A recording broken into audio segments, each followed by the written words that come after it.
suppose one to Mickey. Can you explain the reason for Usman's omission today?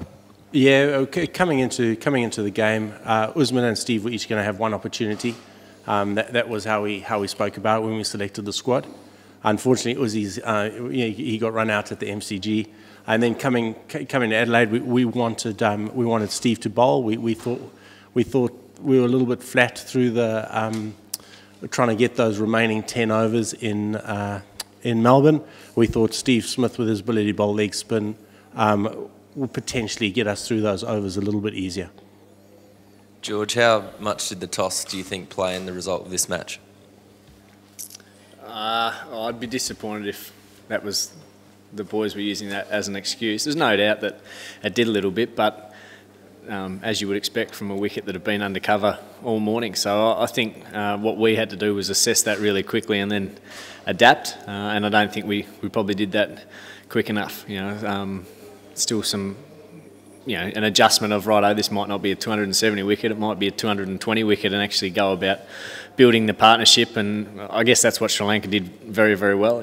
I think the wicket did improve a little bit, but it still wasn't easy, and they adapted, and they were patient, and they waited for balls in their area. And that was a challenge for our batting group. I thought Hads did it pretty well, but he was probably on his lonesome.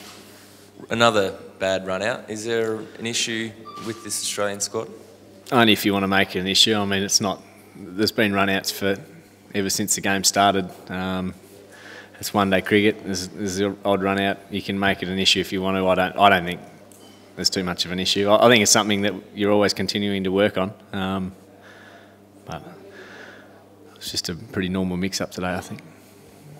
George, how did you feel the lack of experience in your bowling attack just when you're looking to someone to throw the ball to, I suppose, to get a breakthrough after they kept wickets in hand, I suppose? I was looking for something a little different, which, no, I think we had. I thought Cutsy gave us a fair bit when he came back for his spells through the middle, so that was nice to see, promising for him. I thought Kane was good until he was banned, but I think there's enough there for them in terms of providing an opportunity, a wicket for us.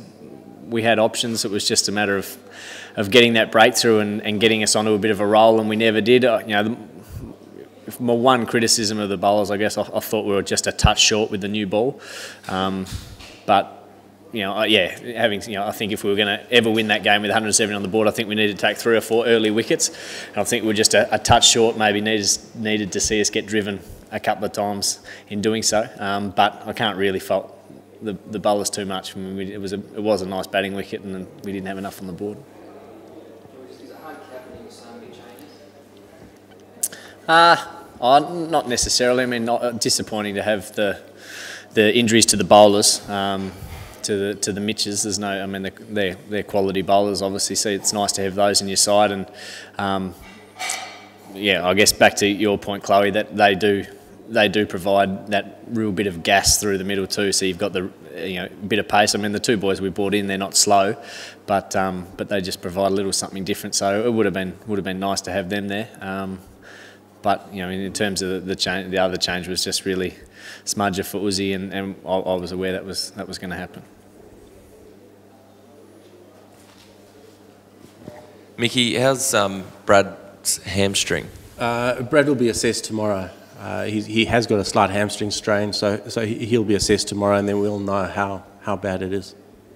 First feelings about it? I mean, he went off the ground, so it doesn't look good.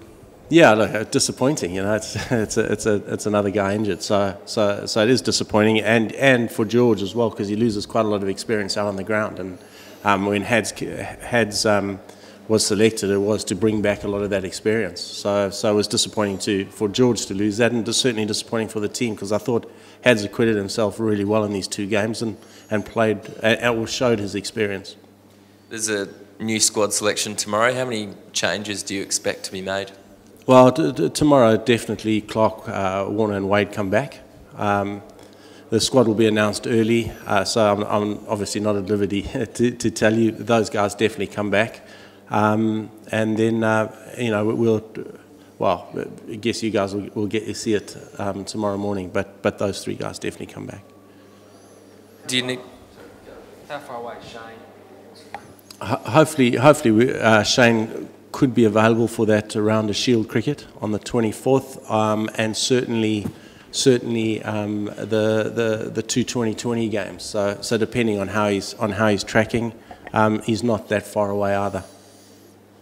Mickey, how do you sort of respond to the feeling of confusion, I suppose, around the squad with guys coming in, and I know the two Mitches had niggles, but yeah, I suppose there's just this feeling that that you don't there's no clear idea of who the best attack is or the best team is at the moment. We're very clear on who the best team is, on who the best attack is. You know, so I guess I've been really annoyed and frustrated by some of the articles that have been going around, because, you know, for me it's common sense. Common sense prevails when we pick teams. We certainly don't pick teams not to win any cricket games for Australia. Every time we pick a team, we pick giving guys opportunities, and we're picking what we think is the best side possible to go out and do the job and to go and win. So it's either very naive or just you know, a little bit stubborn that people don't understand what we're doing. It's you know, I often use the example I've used is Black Caviar. You know, when he goes and runs a horse race, if they don't feel is 100% right, they don't release him. You know, we've done that with our bowlers, and over the year we've had 3 examples of quick bowlers basically rested, and that's all. It's 3: Ryan Harris in the West Indies, Mitchell Starc in Boxing Day, and Peter Siddle at Perth. That's the only time we have rested quick bowlers, and we've done that simply because we think they're at risk. You know, we want to play our guys all the time. With the amount of cricket we play these days, it's impossible to keep the guys on the park in every single game. So we would not have a quick bowler at risk. You know, if you take Mitchell Starc over the Boxing Day Test match, the information we got was that he was at risk.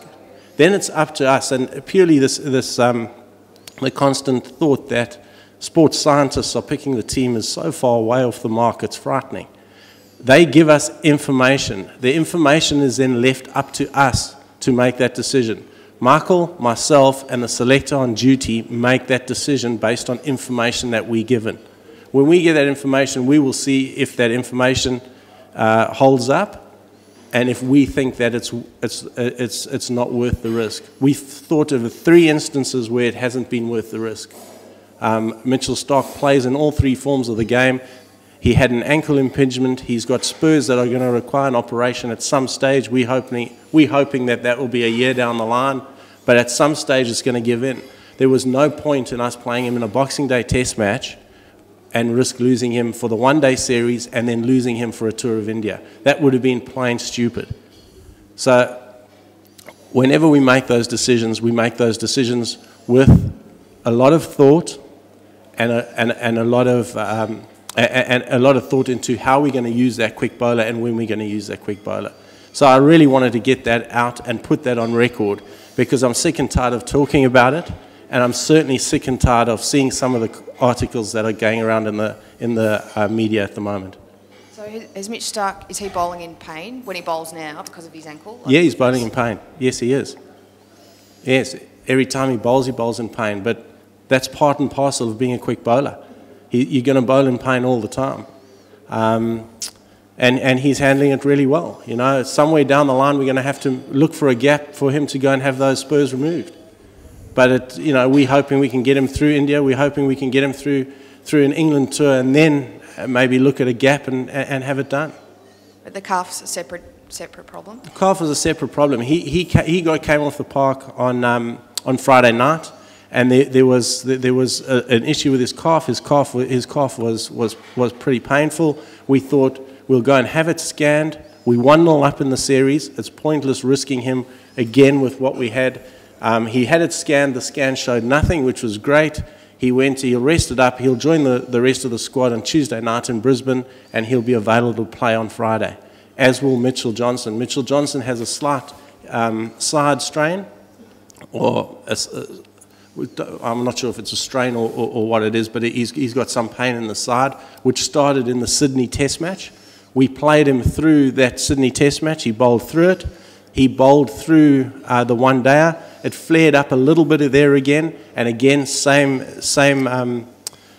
situation for him. We thought it's just not, we were 1-0 up in the series, it's not worth the risk. He will be available again, it's all settled down, he's been scanned, he'll be available again and bowling flat out come Friday night in Brisbane. So it was a safety first issue.